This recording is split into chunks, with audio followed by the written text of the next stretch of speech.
So, we all see the numbers during COVID in California. We saw a loss of about 750,000 people moving out of California to other states. Many of those were high earners. In New York, we lost about 200,000 people, many of those high earners. There was just data released in the last few days that at least 10 billionaires left New York post-COVID. And Jared, when you look at these numbers, it's hard to even think that there's a debate about whether taxes play a role in where the wealthy are moving. But in fact, if you look at the research, the academic research, there's still very divided conclusions about some papers saying, look, taxes didn't play a role. The wealthy weren't more likely to leave than other people. Other people left New York and California for affordability reasons rather than taxes. And yet some recent studies I cited show that, in fact, it does make a difference. What does your tax research show about the role that taxes play in where the wealthy are moving?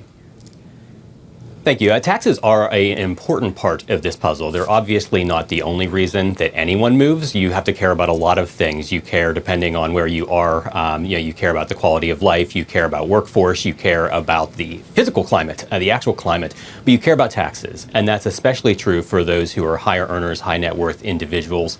These tend to be individuals who have already made a lot of strategic choices that have financial implications. They're also highly mobile and often have this ability. Everyone has more of an ability in the modern economy to take advantage of that mobility, but especially your highest net worth individuals. And there are a lot of good studies that demonstrate that this happens. We don't just have the census numbers. We see, obviously, that people are moving. We see that there's more movement among the highest income and highest net worth individuals than there is among the lowest. But we also see studies that show that when states make these changes, that there is an outmigration. A great example of this is a new paper out on California. About a decade ago, California raised its top rate by about 3 percentage points.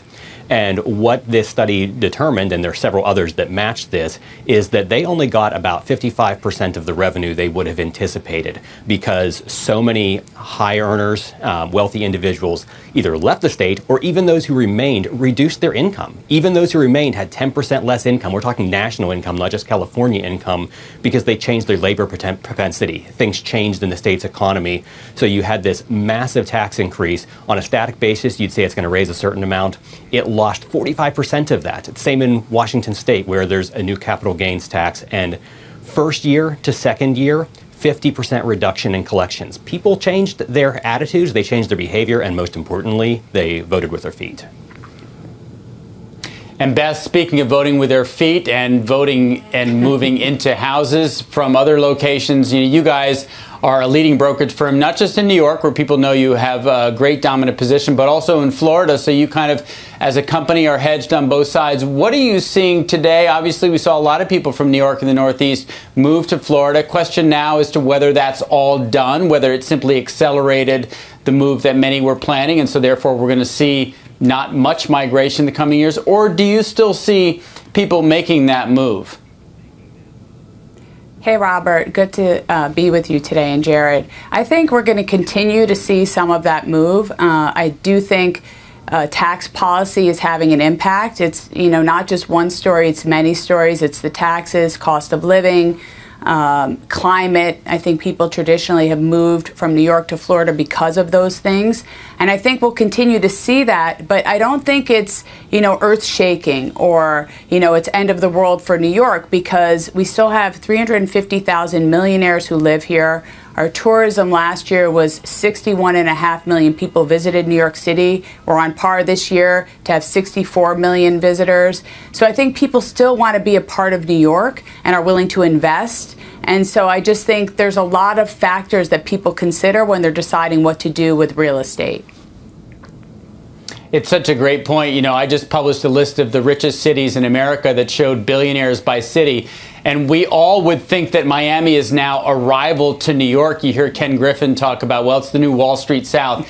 New York City, as you just mentioned, has more than 350,000 millionaires. Miami has 1/10 that amount, 35,000. And by the way, the number 2 is San Francisco, and the number 3 is Los Angeles. So we talk about all the wealthy fleeing these states. We just have to remember how much embedded wealth is already there, and more importantly, how much wealth is still being created to replace those millionaires that have left. And I guess, Jared, the question back to you is, if we have states like California and New York that are now looking at significant deficits, is there a chance that they could increase taxes even further and perhaps, drive another wave of migration? Because there are a lot of people at this point that are kind of on the fence, and these states have not raised taxes, at least in the past 3 years, but they're talking about it because they're facing a revenue problem.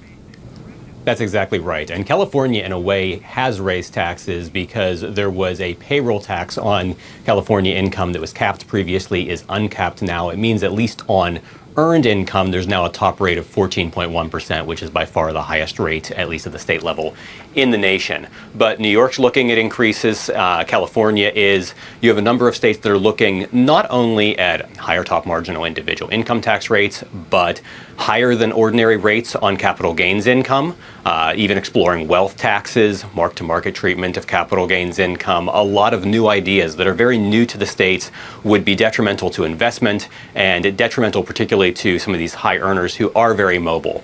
One thing that's important to remember here is why some of these states are facing shortfalls.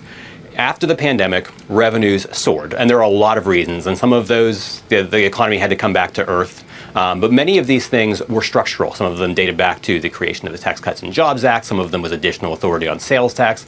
Some's just the fact that the economy has grown so rapidly, even outside of the pandemic, for so many years. So states are in a very good revenue situation. California had a period where they basically doubled their revenue collection, and they've declined a little. They've receded, but they're still massively higher than they were before. The problem was that when they saw revenues more or less double, they decided to double their spending. That probably was unrealistic, and now they have a significant shortfall. If they try to make taxes match this new, much higher spending level, they're going to see further outmigration. This doesn't mean they'll empty out.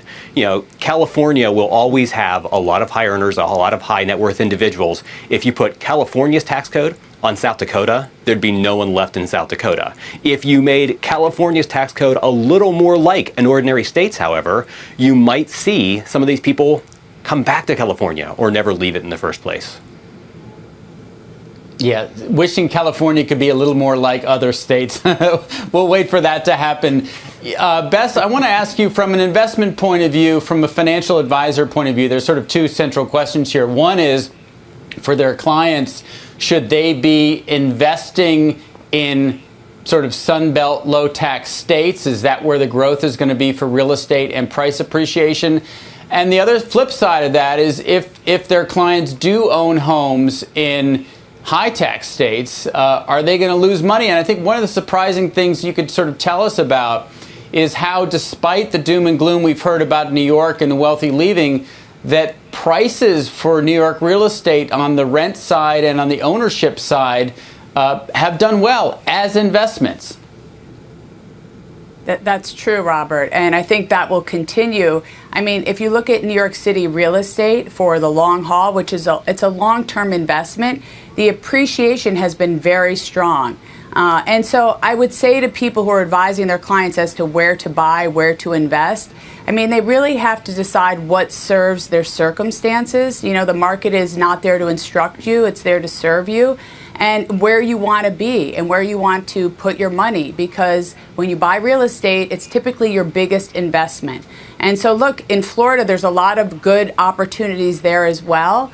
But you look at the insurance prices today, it's incredible. Those have become immense. So New York City, time and time again, has proven to be a solid investment for real estate. The rental market, as you mentioned, people want to be here. They want to be a part of it. It's an innovation hub. It's the talent capital of the world. It survived post-global financial crisis, 9/11, COVID, you name it. It is the city of resilience and opportunity. So I'm always very bullish on New York City. And Jared, not to quash Bess's bullishness, but we're looking ahead to the expiration of the individual provisions of the Tax Cuts and Jobs Act. That's all those provisions expire at the end of 2025. And I wonder, there's a question of what happens to SALT. There's a question of what happens to the top marginal rate. There's a question of sort of what provisions below those earning $400,000 or less will still be kept, and how you pay for those. So from a financial advisor point of view, how will this affect that migration? Again, it all depends on what Congress looks like, what the White House looks like, how the elections come out. But what are some possible outcomes of that as it relates to the stimulus for driving people out of high tax states to lower tax states? There are a number of pieces on the table, as you say. The state and local tax deduction being capped at $10,000 for the last number of years has had a meaningful impact. I think it has affected migration because it changes the effect of your state taxes. It's worth a couple of percentage points in a state like New York, where to some degree that was being subsidized by the federal government previously, was being subsidized by those who didn't itemize in New York. It was also being subsidized by people in lower tax states who were not getting the benefit of that provision to the same degree.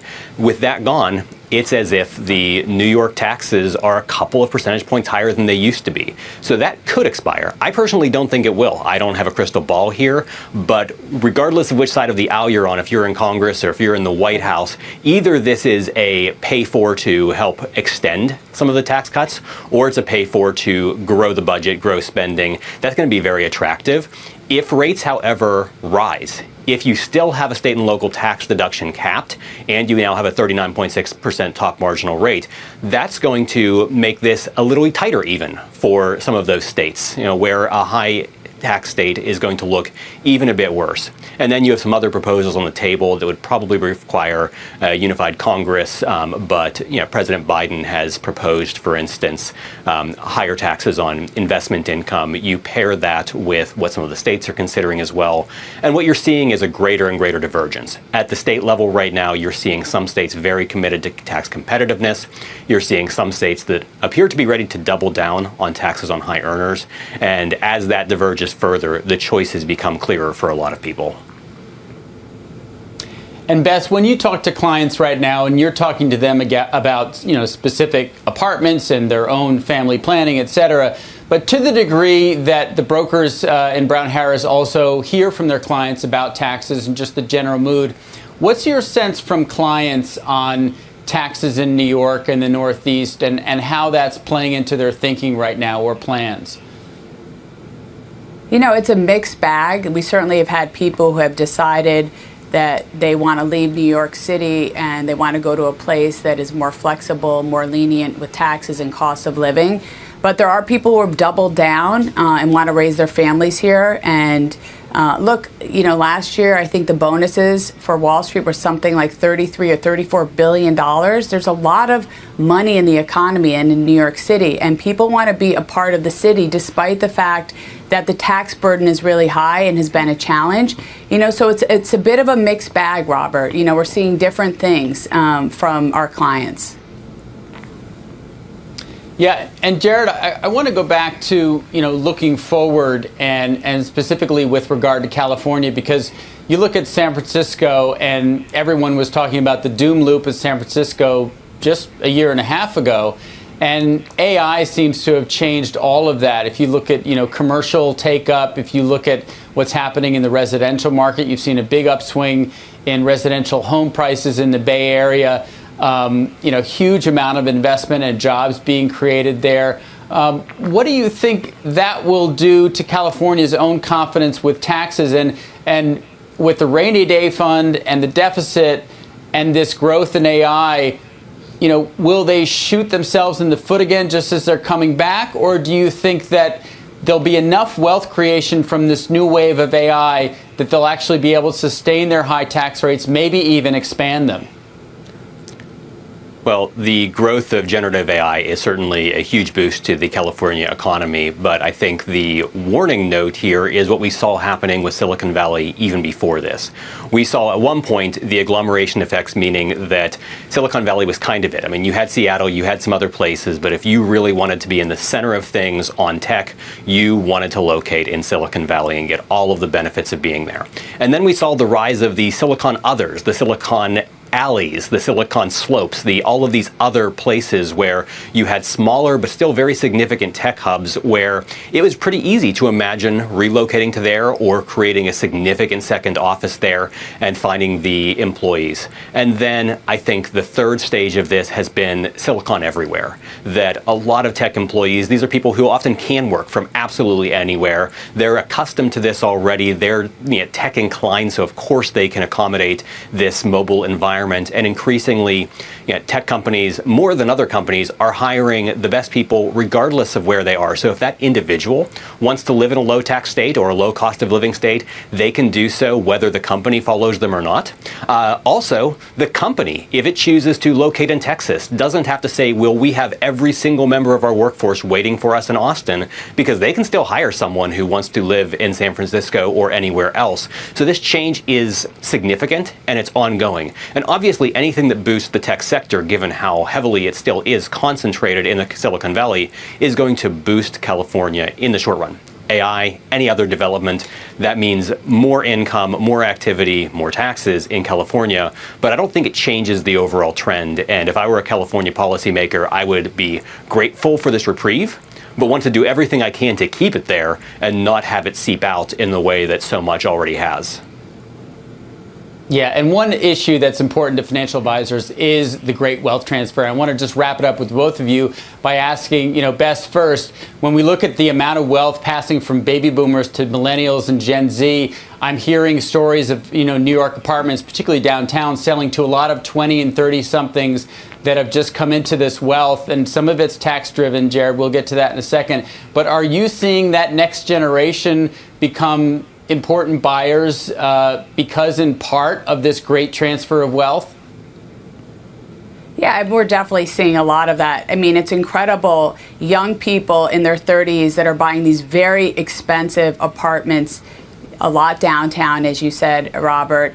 And so I think there's, that commitment to want to be a part of New York City and own something here from very young people, for us, is very inspiring and positive when we look towards the future, because people want to, raise families here, which is a very good thing, despite all the negative headlines about New York City regarding crime and homelessness and all those things, which are real issues. We're seeing young people want to be a part of the city, which is a good thing, because sometimes they can work from other places. They don't have to be here, but they do want to be here. And so it's a big positive for us.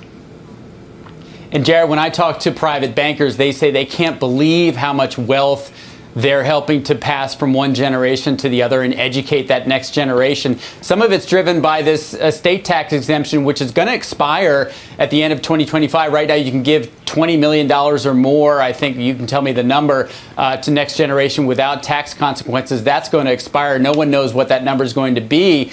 But do you think that this is a moment in time that's going to pass if that estate tax changes, or do you think it could remain at sort of these levels? Well, you do have this timing factor. I mean, we have evidence on estate taxes that people even sometimes to some degree time their death around the estate tax. So it's much easier to try to time an inter vivos gift where you're talking about, can I take advantage of that much higher exclusion that we have now that we may or may not have in the future? So that has been front loaded a little. And regardless of what happens, you would probably expect that to decline a little because even if it's extended, people are front loading it now, so there'll be less to do with later. Nonetheless, there's a significant wealth transfer going on. That is going to continue. We're also just seeing millennials in particular come into their own with having a lot more net worth. I think there was this long delay where people said, are millennials going to make it almost as a generation? Are they going to have better lives than their parents' generation or their grandparents' generation? And I think the answer is increasingly becoming yes. There may have been some delays. The Great Recession was a part of that, some choices that they made about timing of things, but there's a lot of wealth and there's a lot of income in the rising generations, and that's going to be very much part of the conversation going forward.